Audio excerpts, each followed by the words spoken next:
ఓం శ్రీ రంగనాథ పరబ్రహ్మణే నమః. ఈరోజు మేము శ్రీరంగం వచ్చామండి స్వామివారిని దర్శించుకోవడానికి.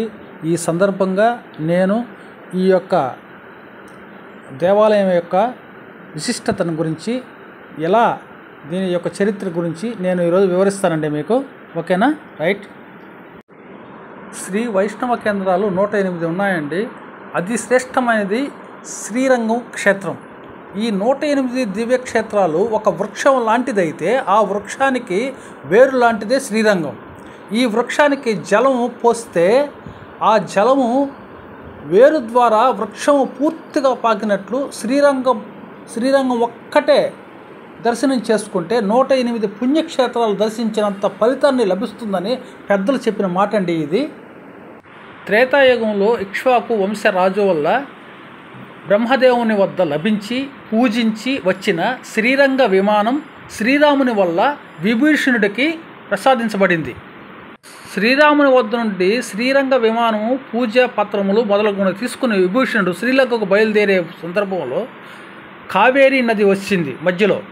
అప్పుడు బ్రహ్మజ్ఞ సమయమైనందున ఆ సమయంలో చేయవలసిన పనులు నిర్ణయించుటకు విభీషణుడు తన పైన ఉన్న శ్రీరంగ విమానమును దించి చంద్ర పుష్కరిణి తర్వాత ఉన్న ఆనందపీఠమందు పనులు ముగించి శ్రీరంగనాథునికి మధ్యాహ్నం పూజ చేశాడు. అప్పుడు మంచి శుభ సమయంలో అక్కడనే శయనించి నిర్ణయం తీసుకున్నాడు శ్రీరంగనాథుడు. అప్పుడు అక్కడకు వచ్చిన మునులు భక్తులు కూడా శ్రీరంగనాథుని అక్కడ వేచి చూసి నమస్కరించి ఆనందించారు. అదే సమయంలో శ్రీరంగనాథుడు అక్కడికి వేంచేసిన వార్త విని అక్కడకు వచ్చిన ధర్మవర్మ అనే రాజు కూడా మేము అందరము కలిసి ఆనందముగా సేవించుకున్నటకు శ్రీరంగనాథ విమానము ఇక్కడనే ఉంచమని ప్రార్థించాడు. అందుకు విభీషణుడు రేపు తెల్లవారగానే మొదట బ్రహ్మోత్సవం గావించాలి కాబట్టి నేను ఆలస్యమైంది అని చెప్పి బయలుదేరడానికి సిద్ధమయ్యాడు. అయితే బ్రహ్మోత్సవమును ఇక్కడనే వైభవంగా జరిపించుకుంటాము అని ధర్మవర్మ అందరూ చెప్పినది విని విభీషణుడు అంగీకరించాడు. బ్రహ్మోత్సవమును రంగ వైభవంగా జరిపించారు. ఆ తరువాత శ్రీలంకకు సిద్ధమైన విభీషణుడు శ్రీరంగ విమానమును ఎత్తుకొన ప్రయత్నించగా అది ఎంతకీ అది కదలలేదు. వెంటనే విభీషణుడు శ్రీరంగనాథునితో తనకు జరిగిన బాధను విన్నవించుకొనగా శ్రీరంగనాథుడు ప్రత్యక్షమై విభీషణ, ధర్మవర్మకు ఇక్కడే వచ్చి స్థిరపడతానని పూర్వము వాగ్దానం చేసి ఉన్నాను కాబట్టి నేను ఇక్కడే ఉంటాను. గంగా నది కంటే కావేరి ఉత్తమమైనది గాన ఇక్కడనే శయనిస్తాను. నేను ఇక్కడి నుండి నిన్ను చూసుకుంటానని దక్షిణ దిశ చూపులో నిన్ను కాపాడుతాను. నీవు చింతించకుండా లంకకు చేరి నీ రాజ్యపాలనను సక్రమంగా జరపమని చెప్పి విభీషణుని పంపించాడు శ్రీరంగనాథుడు. ఇది ఒక కథ అయితే మరొక కథ ఇంకొకటి ఉంది. అది కూడా మీకు వివరించేదానికి ప్రయత్నిస్తాను. శ్రీరామ పట్టాభిషేక సమయంలో ప్రసాదించిన శ్రీరంగ విమానంతో విభీషణుడు లంకకు బయలుదేరాడు. వెళ్ళే మార్గంలో కావేరీ నది చేరి కాలకృత్యాలను తీర్చుకుంటూ ఉద్దేశించుకున్నాడు. కానీ శ్రీరంగ విమానము కింద దించకూడదనే ఆలోచనతో ఉండగా ఎదురుగా శ్రీరంగనాథుని ఇక్కడనే ప్రతిష్ఠింపజేయాలనే ఉద్దేశంతో కూడి వినాయకుడు ఒక బాలుడి రూపంలో అవతరించాడు.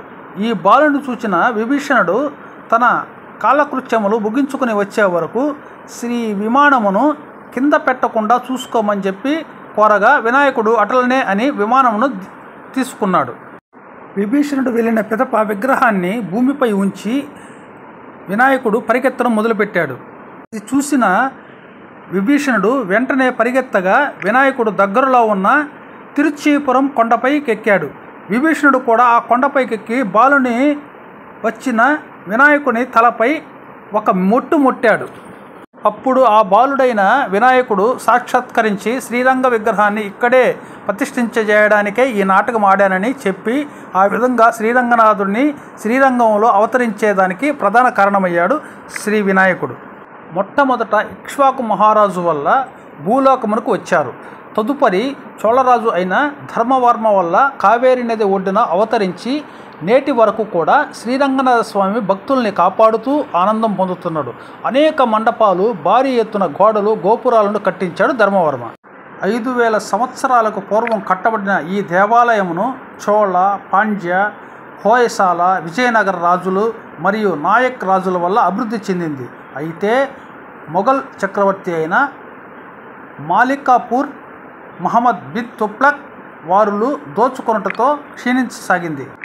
మరలా 15వ శతాబ్దం తర్వాత వైభవంగా జరుపుకొనుటకు ప్రారంభం జరిగింది.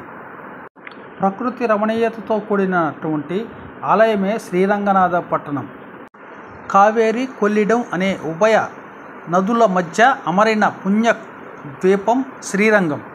కర్ణాటక రాష్ట్రం నుండి ప్రవహించి శ్రీరంగమునకు వెగువన ఉన్న ఆనకట్ట నుండి కావేరి, కొల్లిడం అనే 2 నదులుగా విడిపోయి శ్రీరంగనాథునికి పూలదండ వలె ప్రవహించి పిదప తూర్పున ఉన్న కల్లన్నై వద్ద ఒకటిగా కలిసిపోతుంది శ్రీ కావేరి నది. స్థల విశేషము, మూర్తి విశేషము, తీర్థ విశేషము అనే 3 విశేషాలు కలిగినవి.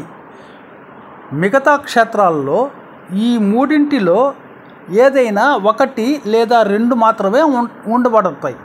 ఇప్పుడు ఇలా 3 విశేషాలు కలిగి ఉండుట కాబట్టే ఈ శ్రీరంగము ఇంత ప్రత్యేకత సంతరించుకుంది. చిత్ర విచిత్ర శిల్పాలతోనే, నాట్య కళలతోనే 22 గోపురాలు కలవు. ఈ విధంగా మరెచ్చటనూ లేవు. పెద్ద పెరుమాళ్లను కటాక్షించిన వారు శ్రీపాదం మోసేవారు అవుతారు. మరి ఈ దివ్యక్షేత్రముల వలె ఏ విధంగా కూడా ఎక్కడా కూడా ఈ విధంగా ఉండదు. ఢిల్లీని పరిపాలించిన మహమ్మదీయ రాజైన బాదుషా కుమార్తె అయిన సుల్తానీ అని పిలిచే తులక నాచియార్ శ్రీరంగనాథుని ప్రేమ కలాపాలు సాగించి ఆయనతో ఐక్యమైపోయారు. ఉదయం మొదట నైవేద్యముగా రొట్టె, పాలు నైవేద్యంగా ఆరగింపబడతాయి. తిరుమంజన సమయంలో శ్రీరంగనాథ స్వామికి గళ్ళ లుంగిని అలంకరించబడతాయి. పెరుమాళ్ తాంబూలము వేసుకునేటప్పుడు మహమ్మదీయ సాంప్రదాయ ప్రకారం తమలపాకు పైన సున్నమును మరియు ఉప్పు కూడా వ్రాసి ఇవ్వబడుతుంది. చోళరాజు అయిన ధర్మవర్మ కుమార్తె చోళకులవల్లి అనే ఉరయూరు నాయచార్ అనే ఆమె మరియు కులశేఖర రాజు కుమార్తె అయిన సేర కులవల్లియున్ శ్రీరంగనాథ స్వామిపై ప్రేమ కలిగి ఐక్యమైన విశేషము ఈ స్థలం పురాణానికి ఉంది. చోళ, పాండ్య మహారాజులు, ఇతర మహారాజులు భేదాభిప్రాయాలు కలగకుండా ఉత్సవ కార్యక్రమాలు జరిపించి ఉన్నారనే ప్రతీతి ఈ ఆలయానికి ఉంది. ఆసియాలోనే మిక్కిలి ఎత్తైన గోపురం అనే ప్రబలమైన రాజగోపురం ఎత్తు 236 అడుగులు, వెడల్పు 192 అడుగులు శ్రీమాన్ శిఖర్ స్వామి వల్ల కట్టి పూర్తి చేయించిన ఈ గోపురానికి 13 ద్వారాలు కలవు. అంతేకాకుండా పురాతనమైన శిల్పాలు, నాణ్యములు, రాగి పాత్రలు, విలువైన పాతకాలపు తాళాలు, కళా నైపుణ్యము నేర్పుతో చెక్కిన విచిత్రమైన బొమ్మలు అన్నీ గూఢ దేవస్థానమున కార్యాలయము ఎదురుగా ఉన్న పురాతన శాలలో చూచి ఆనందించుకోవడం చాలా విశేషమైనటువంటి విషయం. అందమైన శిల్ప నైపుణ్యాలు కలిగిన శ్రీ వేణుగోపాల స్వామి సన్నిధి రంగస్వామి నిలయం మండపంలో గల ఆండాల్ సన్నిధి దగ్గరలోనే ఉంది.